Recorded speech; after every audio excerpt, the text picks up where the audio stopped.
राम राम सभी को। कैसे हैं आप सभी? उम्मीद करता हूं आप सभी बढ़िया होंगे।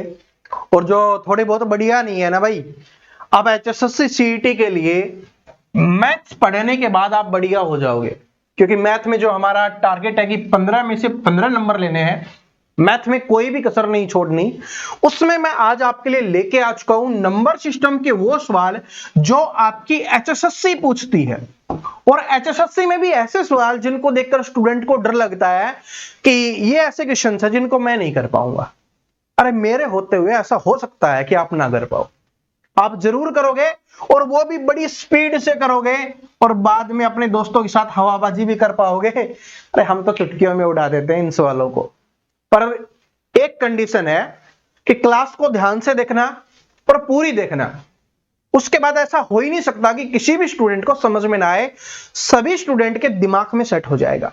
और एचएसएससी में मैथ में जो स्कोर करेगा वो आप सभी जानते हो कि पूरे में से पूरा स्कोर करने के बाद एचएसएससी पास करने से कोई नहीं रोक सकता, क्योंकि हरियाणा जीके तो आपने इतनी रट दी है तो कि उसके बारे में तो कुछ पूछो ही मत। तो आज वाली क्लास में जो भी इंपॉर्टेंट सवाल है वो मैं आपको करवाने वाला हूं। तो चलिए अब बिना देरी के शुरुआत करते हैं, और क्वेश्चंस को ध्यान से देखते रहना, समझाने की गारंटी मेरी है। ठीक है, चलो पहला क्वेश्चन देखो, जो हमने प्रैक्टिस सेट में लास्ट इसी टाइप का क्वेश्चन रखा था कि एचएसएससी है पूछती है, तो स्टूडेंट इसको देख के घबरा जाते हैं कि भाई ये क्वेश्चन कैसा आ गया, इसको कैसे करेंगे, तो बड़ा बवाल क्वेश्चन लग रहा है। देखो क्वेश्चन को ध्यान से पढ़ो। क्या है कि जब 7 की पावर 42 को 48 से विभाजित किया जाए तो शेष ज्ञात कीजिए, ये अपने को बताना है। यहां पर कोई संख्या लिखी हुई होती है, उसकी पावर छोटी भी हो सकती है, बड़ी भी हो सकती है, और किसी संख्या से विभाजित करवाना होता है और शेषफल अपने को बताना होता है।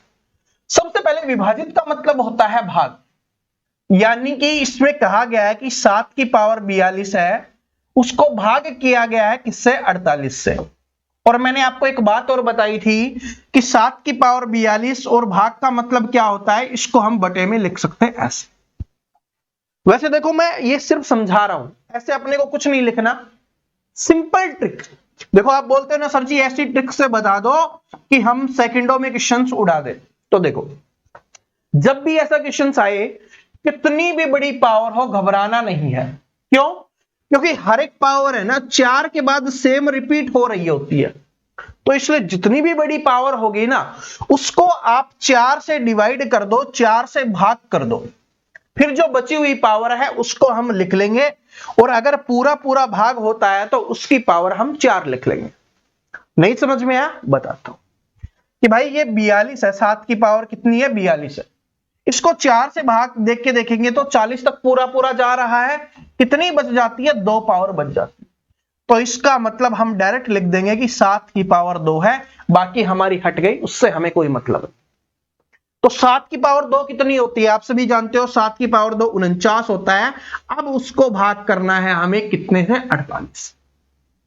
तो 49 को 48 से भाग करेंगे, 48 एकम 48, कितना बच गया? एक शेष बच गया। तो एक क्या हो जाएगा? अपना यहां पर आंसर हो जाएगा। बताओ कितनी शानदार और आराम से आपने कर लिया। कुछ नहीं करना, ध्यान से समझो दोबारा से कि ये जो पावर लिखी हुई है, यहां पर जो पावर लिखी हुई होती है, ऊपर लिखी हुई होती है, इसको अपने को 4 से भाग करना है। जितना पूरा पूरा जा रहा है उसको हटा देंगे, जितना बच जाता है उसको लिख लेंगे। तो 40 पूरा पूरा जा रहा है और 2 बच जाती है, तो 7 की पावर 2, 7 की पावर 2 मतलब 49। 49 को भाग करना है कितने से? 48 से, तो शेष कितना बचेगा? 1 बचेगा। ऐसे अपने को आंसर करना है, चुटकियों में आपका आंसर निकल के आ जाएगा। और एचएसएससी का फेवरेट क्वेश्चन जो लगता है हार्ड, वो बिल्कुल आसान बन जाएगा। सर जी एक ये तो बिल्कुल छोटी पावर थी, तब अगर मान लो इतनी बड़ी पावर आ जाए तब कैसे करेंगे? तब भी सेम ही कंडीशन है, कुछ नहीं करना, 4 से भाग करना है इस पावर को। यहां पर लिखा हुआ है 7 की पावर 1287 है, इसको 4 से भाग कर लो, जितना पूरा पूरा जा रहा है उससे हमें कोई मतलब नहीं है, जो बच जाता है उसको हमें लिखना है। तो 4 से देंगे, 4 तिये 12, 4 दूनी 8, 7 बच गया, 4 एकम 4, कितनी बच गई? 3। यानी कि कितनी बच गई? 7 की पावर हमारी कितनी बच गई? 3 बच गई। 7 की पावर 3 बच गई। 7 की पावर 3 कितनी होती है? 7 की पावर 2 49 होती है, और 7 की पावर 3 कितनी होती है? 343 होती है। इसको भाग करना है कितने से? 172 से। एक बार ही जाएगा, दो बार नहीं जाएगा, तो इसमें 172 माइनस कर लो, आपका आंसर निकल के आ जाएगा। यहां से 1 आ गया, यहां से 7 आ गया, और यहां से 1 आ गया, यानी 171 क्या हो जाएगा? अपना आंसर हो जाएगा। ऑप्शन नंबर बी आपका आंसर हो जाएगा। अब नहीं डर लगेगा, मुझे लगता है कि इस टाइप का भी क्वेश्चन आएगा तो कोई डर आपको नहीं लगने वाला। हाँ, एक दो अपवाद है, वो मैं आपको आगे बता दूंगा, ठीक है। लेकिन ये बात समझ में आ गई, जब ऐसे क्वेश्चंस अब आएंगे कि कितनी भी बड़ी पावर हो, आराम से अपने को भाग करना है, और एचएसएससी में जो पूछे जाते हैं वो क्वेश्चंस मैंने आपको यहां पर करवाए हैं, तो बात समझ में आ गई। आराम से कर लोगे, कोई दिक्कत नहीं है ना दिक्कत। और कोई भी दिक्कत रह जाती है ना, तो कमेंट करके बता दिया करो, अगले सेट में मैं उस क्वेश्चंस को जरूर दोबारा समझा दूंगा। वैसे तो मुझे नहीं लगता किसी को कोई भी दिक्कत रहनी चाहिए। कुछ नहीं करना, जो भी पावर है हमारे पास 4 से डिवाइड कर दो, भाग कर दो, जो बच जाता है उसको यहां पर जो लिखा हुआ होता है उसकी पावर कर देते हैं और इससे भाग कर देता है। 7 की पावर 2 बची थी, 49 को 48 से भाग किया, एक आंसर, जो शेष बचता है वही आंसर होता है। इधर भाग किया, 7 की पावर 3 आ गई, 7 की पावर 343 होती है, 172 से भाग देना था, एक बार ही जा रहा था, तो बचा हुआ क्या होगा? शेष होगा, तो ये हमने शेष लिख दिया, ठीक है। ये मत सोचना कि शेष छोटा बड़ा, ठीक है। देखो, जिससे भाग दे रहे होते हैं ना, उससे बड़ा शेष कभी भी नहीं हो सकता।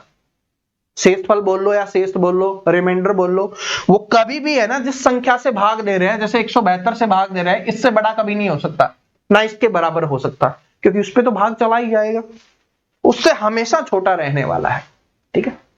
चलो, ये क्वेश्चंस आपने एचएसएससी में बार बार देखा होगा, और इसको देख के सोचते होंगे कि इसमें करना क्या है। बड़ा सिंपल तरीका बता दूं, एक शानदार ट्रिक बता दूं, उसके बाद फिर जब भी क्वेश्चन दिखेगा इसको आप फोड़ डालोगे, ठीक है। जो अपनी हरियाणवी में बोलते हैं ना, लठ गाड़ डालोगे, और उसके बाद ये क्वेश्चन आपसे रुकने वाला नहीं है। देखो कि 129 फैक्टोरियल में शून्यों की संख्या कितनी है, ये आपसे पूछा जाता है। यहां पर संख्या ये बदल बदल के पूछता है एचएसएससी, तो संख्या से हमें कोई मतलब नहीं है। हमें ये बात ध्यान रखनी है, जब भी कोई फैक्टोरियल में दी हुई संख्या हो और हमसे पूछे शून्यों की संख्या, शून्यों का मतलब क्या होता है? जीरो, जीरो की संख्या। और जीरो बनता कब है? जब 5 और 2 का गुना होता है, तभी वो जीरो बन रहा होता है। 5 और 2 का गुना होगा तभी जीरो बनेगा, या जीरो होगा तभी वो बनता है। लेकिन 2 तो ज्यादा बार आता है, तो इसलिए मेन क्या होता है कि जितनी बार 5 आएगा, 2 तो मिल ही जाएगा उसको, तो इसका मतलब कम से कम कौन आएगा? 5 आएगा। मैं समझाने के लिए बता रहा हूं, वैसे तो आप डायरेक्ट रट लेना, लेकिन समझाने के लिए बता रहा हूं कि भाई 5 है वो कम से कम आएगा। तो इसलिए यहां पर जो भी फैक्टोरियल दिया हुआ होगा ना, उसको हमें 5 से डिवाइड करना है। कैसे? जैसे हम एलसीएम निकालते थे ना बचपन में, ऐसे। कितना लिखा है? 129। 129 को 5 से यहां पर लिखो, 5 से करना है। जितना पूरा पूरा जाता है उतना कर दो, बाकी बचा हुआ है उसको छोड़ दो। तो इस पे 5 से कितने पे जाएगा? 5 दूनी 10, 5 दूनी 10 हो गया। उसके बाद कितना बच गया? 29। तो 5 पंजे 25, क्योंकि 5 छंगे तो 30 हो जाता है, तो 30 तो है नहीं, 29 है। तो जितना जा रहा है उतना ही अपने को करना है। तो 5 पंजे 25, 4 बच गया, उसको छोड़ देते। इधर आप दोबारा से देना है, तो 5 कितने पे जाएगा? 5 पंजे 25, पूरा पूरा जा रहा है। अब यहां पर दोबारा 5 पे जा रहा है, तो 5 एकम 5, जितना जाए अपने को पूरा करना है। ऐसा नहीं 5 आ गया सर जी 5 से भाग दे रहे, नहीं, क्योंकि ये एक नंबर आता है ना, इसी की वजह से आप गलत कर दोगे, इसी की वजह से आप गलत कर दोगे। अब क्या करना है? यहां पर जो भी संख्या है उनको जोड़ लो, आपका आंसर निकल के आ जाएगा।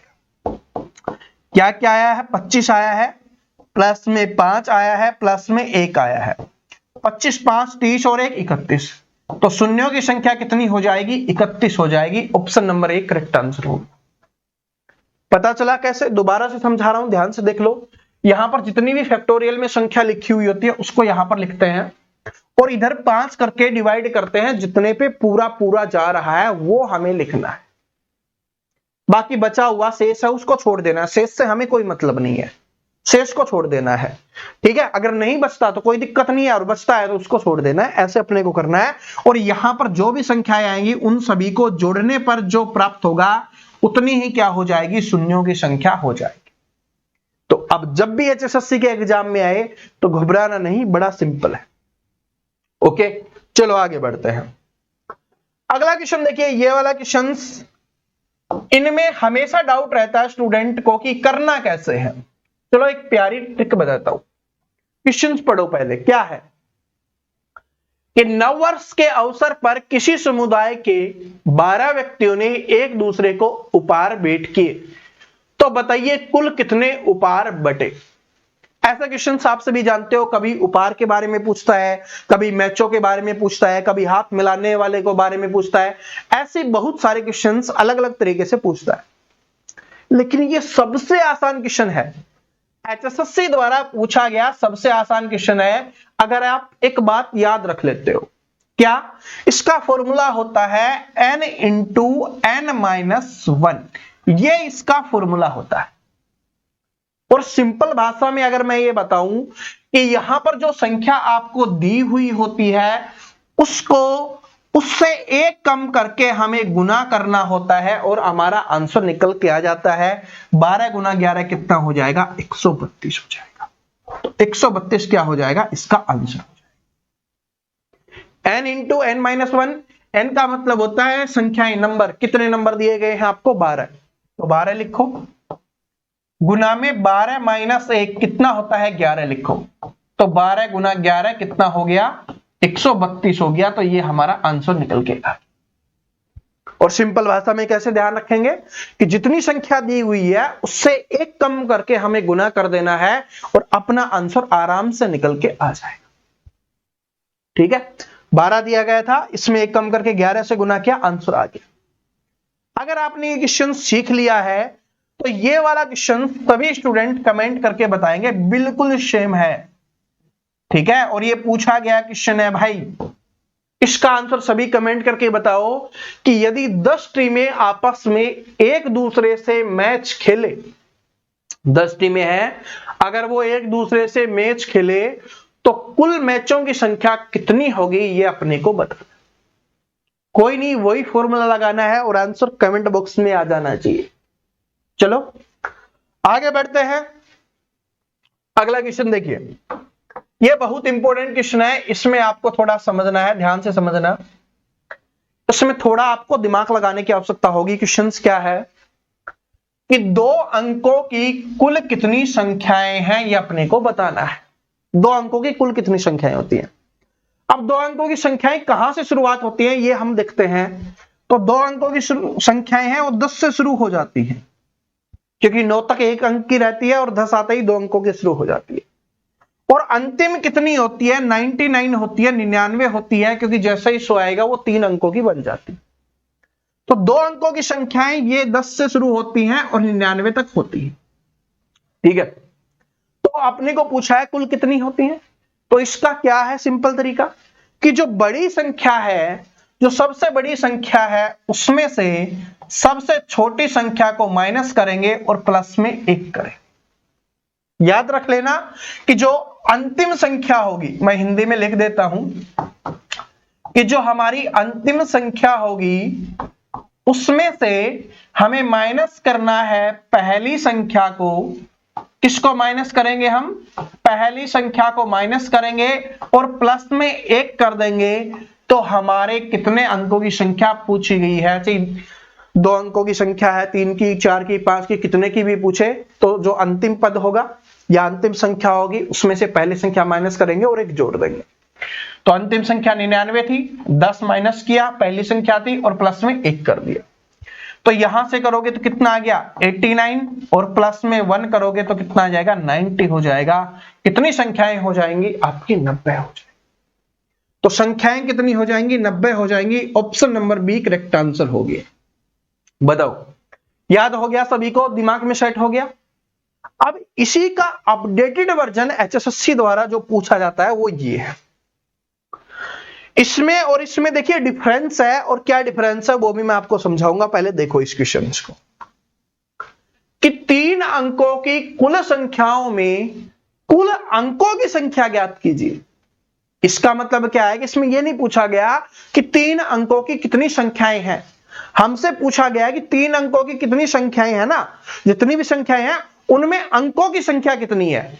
जैसे कि 99 हमने लिखा था तो इसमें अंकों की संख्या 2 है, 10 लिखा था इसमें अंकों की संख्या 2 थी, लेकिन बोला है कि 2 अंकों की जितनी भी संख्याएं हैं अगर आपसे उसका पूछे और इसमें 3 अंकों का पूछा है तो वो, तो सबसे पहले तो हमें निकालना होगा कि 3 अंकों की संख्याएं कितनी होती हैं। 3 अंकों की संख्याएं कितनी होती हैं वो अपने को निकालना है। तो सबसे छोटी संख्या कौन सी हो जाएगी, 100 हो जाएगी 3 अंकों की, और सबसे बड़ी संख्या कितनी हो जाएगी भाई, 999 हो जाएगी। आप सभी को पता है क्योंकि जैसे ही 1000 जाएगा 4 अंकों की हो जाएगी। तो अगर 3 अंकों की कुल संख्याएं निकालनी है तो क्या था, अंतिम संख्या जो 999 है, माइनस में पहली संख्या जो 100 है, और प्लस में 1 अपने को करना है। तो हमारा निकल के आएगा कि 3 अंकों की संख्याएं कितनी है। तो 999 में से 100 गया तो कितना आ गया, 899 आ गया अपना, और प्लस में 1 करेंगे तो कितना हो जाएगी, ये आपका 900 हो जाएगा। अगर पिछला क्वेश्चन होता तो 900 आंसर हो जाता कि 3 अंकों की कुल कितनी संख्याएं हैं, लेकिन हमसे ये नहीं पूछा गया, हमसे पूछा है कुल अंकों की संख्या कितनी है। तो 900 संख्याएं हमारे पास हैं और एक संख्या में 3 अंक होते हैं, तो कुल कितने अंक हो जाएंगे, 2700 अंक हो जाएंगे। ऑप्शन नंबर सी क्या हो गया, आंसर हो गया। क्या ये बात सभी को समझ में आई? क्योंकि भाई 2 अंकों की संख्या में 2 अंक होते हैं, 3 अंकों की संख्या में 3 अंक होते हैं। तो टोटल संख्या सबसे पहले हमने निकाली तो वो संख्या 900 हो गई कि भाई 3 अंकों की 900 संख्याएं हैं, और उनमें से अंक पूछा है तो एक में 3 अंक होते हैं, तो टोटल कितने हो जाएंगे, 2700 अंक। ठीक है, कितने का भी पूछे आराम से उतने से पहले संख्याएं निकालो और फिर उस संख्या में कितने अंक है। 2 अंकों की पूछे तो 2 से गुना कर दो, 3 अंकों की पूछे 3 से गुना कर दो, 4 अंकों की पूछे 4 से गुना कर दो। ऐसे अपने को करना है और आराम से अपना आंसर है वो निकल के आ जाएगा। ठीक है, आगे बढ़ते। ये क्वेश्चंस एचएसएससी का हमेशा फेवरेट रहा है और इसका बिल्कुल सिंपल तरीका है वो मैं आपको बताता हूं। ठीक है, इसमें 2-3 तरीके से क्वेश्चंस पूछा जाता है, आज मैं आपको सारा समझा दूंगा, उसके बाद आपको कोई प्रॉब्लम इसमें नहीं होगी। देखिए क्या है कि किसी संख्या को 52 से भाग देने पर शेष 45 आता है, यदि उसी संख्या को 13 से भाग दें तो शेष क्या रहेगा, ये अपने को बताना है। जब भी ऐसा क्वेश्चन आए, और ये आया हुआ है, और ये जो क्वेश्चंस मैंने उठाया है ये है भाई शायद एचएसएससी के, अब एग्जाम मेरे को ध्यान नहीं है, अगला तो क्वेश्चन ध्यान है कि वो कलरक में आया हुआ था, ये ध्यान नहीं है कौन से में था, लेकिन एचएसएससी में आया हुआ क्वेश्चन है। देखो इसको करते कैसे हैं, इस क्वेश्चन को जब भी ऐसा क्वेश्चन आपको दिखे तो आपको कुछ नहीं करना, आपको सिंपल इतना करना है, इससे अपने को कोई मतलब नहीं है, इस पे आपको ध्यान नहीं देना। आपको मतलब है यहां से और यहां से, तो यहां पर जो संख्या दी हुई होती है, जो बोला जाता है कि इतना शेष बचा है, जो 45 दिया गया है, उसको आप 13 से भाग दे दो, तो उसको हमें 13 से भाग देना होता है, और जो शेष बचता है वही आंसर हो जाएगा। तो 13 से 45 को 13 से भाग देंगे, कितना आएगा, 13 3 39 यानी 3 पे जा रहा है 39, जितना बच गया वो शेष हो गया। तो कितना शेष बच गया, 6 बच गया, तो 6 क्या हो जाएगा, आंसर हो जाएगा। यहां पर ऑप्शन नंबर बी आंसर हो गया। दोबारा से समझो, गलती नहीं करना कि इस वाले पहले वाले से हमें मतलब नहीं है, हमें यहां पर देखना है, यहां पर जो शेष दिया हुआ होता है उसको इससे भाग कर दो और जो शेष बचेगा वो आंसर हो जाएगा। जैसे ये 45 है, इसको क्या करना है अपने को, 13 से भाग कर देना है, तो 13 3 कितना हो गया, 39, जो शेष बच गया वो आंसर, 6 शेष बचा था तो ये आंसर हो गया। ऐसे अपने को करना है। ठीक है, लेकिन इसका अपडेटेड वर्जन जो एचएसएससी कलरक के एग्जाम में पूछा गया क्वेश्चन है, इसको देखिए, इसमें और उसमें आपको थोड़ा सा डिफरेंस देखने के लिए मिलेगा। क्या है कि एक संख्या को जब 6 से विभाजित होती है तो 3 शेष रह जाता है, जब उसी संख्या का वर्ग 6 से विभाजित होता है तो फिर क्या शेष रहता है, ये अपने को बताना है। तो सबसे पहला रूल मैंने आपको बताया था कि पहले वाला जो दिया हुआ होता है उससे हमें कोई मतलब नहीं है, उसको हम हटा देंगे। तो उसको हमने हटा दिया। लेकिन अब क्या था कि हमने क्या किया था कि भाई जो यहां पर संख्या थी उसको इससे भाग कर दिया था। लेकिन इस वाले में क्या है कि यहां पर बोला ना 3 शेष रह जाता है। जब उसी संख्या का वर्ग 6 से विभाजित होता है, इसका मतलब अब उस संख्या की बात नहीं कर रहा, इसमें बोला था उस संख्या को, इस संख्या में, इस क्वेश्चन में बात कर रहा है उस संख्या के वर्ग को। वर्ग का मतलब होता है स्क्वायर। तो यहां पर जो संख्या है उसका स्क्वायर कर दो, तो 3 का स्क्वायर करेंगे तो कितना आ जाएगा, 9 आ जाएगा। अब जो संख्या प्राप्त हुई है उसको 6 से भाग करने पे जो शेष रहेगा वो आंसर हो जाएगा। तो 9 को 6 से भाग करेंगे तो 6 कम 6 और शेष कितना रह जाएगा, आपका 3 रह जाएगा। तो इसलिए आंसर क्या हो जाएगा, 3 हो जाएगा। क्या बात समझ में आई? यहां पर स्क्वायर दिया गया था वर्ग। अगर गलती करोगे, जल्दबाजी करोगे तो गलत करोगे। यहां पर देखो उस संख्या की बात हो रही है तो हमने सेम उसको डायरेक्ट भाग कर दिया। लेकिन यहां पर वर्ग की बात हो रही थी तो हमने वर्ग किया। यहां पर कभी कभी घन की बात करेगा यानी क्यूब की बात करेगा तो हम 3 का क्यूब हमें करना होता, 3 3 9 27, फिर 27 को हम 6 से भाग करते, ठीक है, 6 चौके 24, फिर हमारा 3 शेष बचता। आपको यहां पर 2 गुना 3 गुना भी बोल सकता है कि उस संख्या का 2 गुना या उस संख्या का 3 गुना। तो यहां पर जो संख्या दी हुई हो, अगर 2 गुना बोलेगा तो इसको 2 से गुना कर देना, 3 गुना बोलेगा तो इसको 3 से गुना कर देना, 4 गुना बोलेगा तो इसको 4 से गुना कर देना। यहां पर जो संख्या दी हुई हो, स्क्वायर बोले तो स्क्वायर कर देना, क्यूब बोले तो क्यूब कर देना। ठीक है जी, तो ऐसे अपने को करना है। तो यहां पर ये नंबर सिस्टम के वो क्वेश्चंस थे जो एचएससी में बार बार रिपीट होते हैं। बहुत कम समय में शानदार क्वेश्चंस मैंने आपको करवा दिए हैं। क्या आपको समझ में आ गए, कमेंट करके जरूर बताना। और नेक्स्ट हम कौन से चैप्टर के इंपॉर्टेंट क्वेश्चंस मैं आपके लिए लेके आऊं, ये भी आप कमेंट करके जरूर बताना। वीडियो अच्छा लगा तो लाइक शेयर जरूर कर देना आप। और भाई अगले क्लास देखना चाहते हो तो चैनल को सब्सक्राइब करके बेल आइकन को जरूर प्रेस कर लेना ताकि आने वाली अगली क्लास आपको मिल सके ऐसे ही शानदार ट्रिक के साथ। और जो क्वेश्चंस एचएसएससी में आते हैं वो मैं आपको करवाता रहूंगा। मिलते हैं नेक्स्ट वीडियो में, तब तक राम राम, धन्यवाद।